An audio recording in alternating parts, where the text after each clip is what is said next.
Hoje o nosso bate-papo vai ser sobre o perfil do solo, a formação e a caracterização dos horizontes pedogenéticos.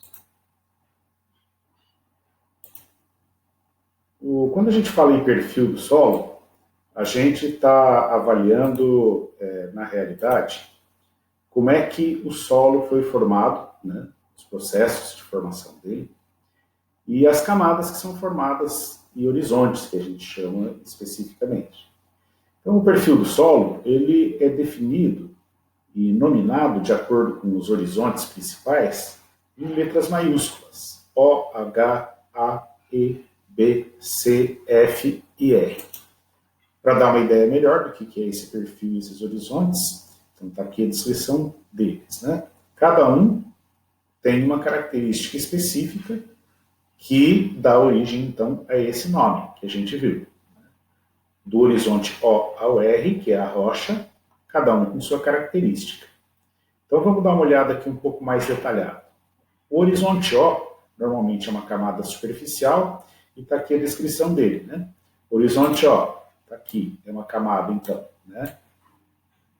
Superficial de constituição orgânica. Isso é importante observar. Tá? Esse detalhe aqui é importante. A constituição dele orgânica. É originado em condições de drenagem livre. O que quer dizer, então, uma drenagem livre?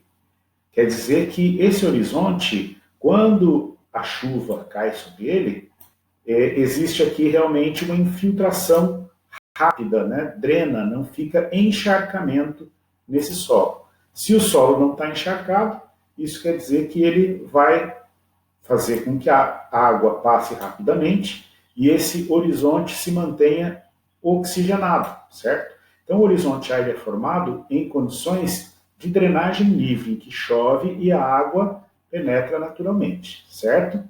Então, essa é uma situação aqui.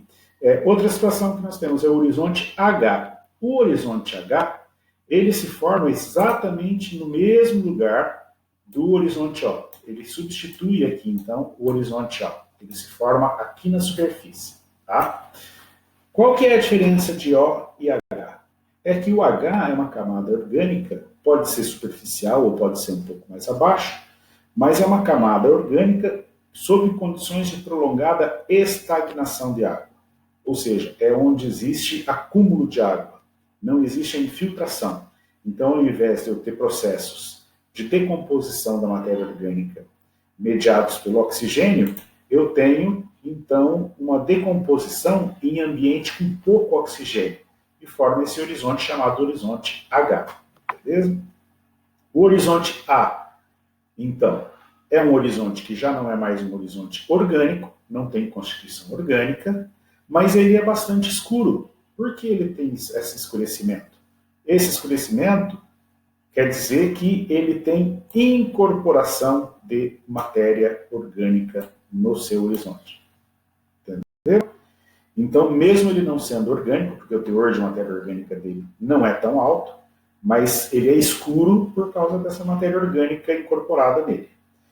Alguns solos possuem esse horizonte E. Esse horizonte E vem de uma palavra que é eluviação. Assim como exportação, eluviação é saída, né? Então, nesse horizonte existe perda ou translocação de compostos, normalmente compostos minerais, que dão cor ao solo. O que acontece? Que a chuva, então, traz os materiais que estão nesse horizonte para o horizonte abaixo. Quando o horizonte perde materiais que dão cor, como os óxidos que já estudou, eu tenho um escurecimento, então, do horizonte de baixo e clareia o horizonte anterior. Então, eu tenho esse horizonte E, que a gente também chama de horizonte espódico, né? Que é caracterizado por uma cor clara. Então, eu tenho um horizonte aqui de cor escura, um horizonte claro e um horizonte colorido logo abaixo. Esse horizonte sem cor, que perdeu cor, é o horizonte formado por um processo de eluviação, perda ou translocação de compostos para o horizonte inferior. Bem? O horizonte B, esse que a gente está indicando aqui, então, esse também não é um horizonte orgânico, tem baixo conteúdo de matéria orgânica, tem um horizonte mineral. Esse horizonte, ele é formado normalmente sobre um horizonte E, ou sobre um horizonte A, ou mesmo sobre um horizonte O.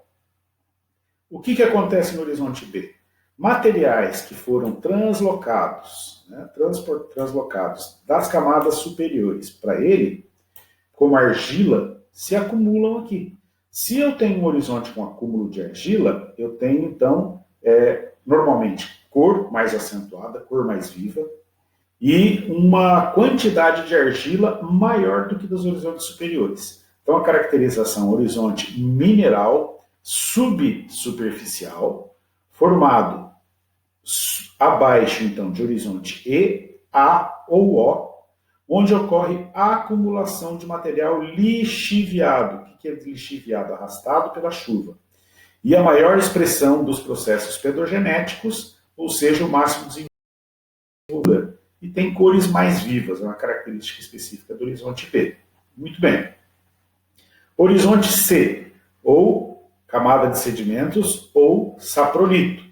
Esse é um material, então, de rocha que não apresenta resistência à escavação com pá. A gente chama isso aqui, ó, essa camada aqui, esse horizonte C, também chamado de cascalho. Quando aqui na nossa região retira-se o cascalho para pavimentação de estradas rurais, esse cascalho é característico, então, desse horizonte C, certo? É um material mineral, já que sofreu algum processo de intemperismo, mas é um material resistente ainda, certo? E o horizonte F, que não está representado aqui nessa figura, ele pode ocorrer normalmente, esse horizonte F, abaixo do A, do B, ou até mesmo abaixo do horizonte C. E o que caracteriza esse horizonte F? Ele é rico em ferro ou alumínio.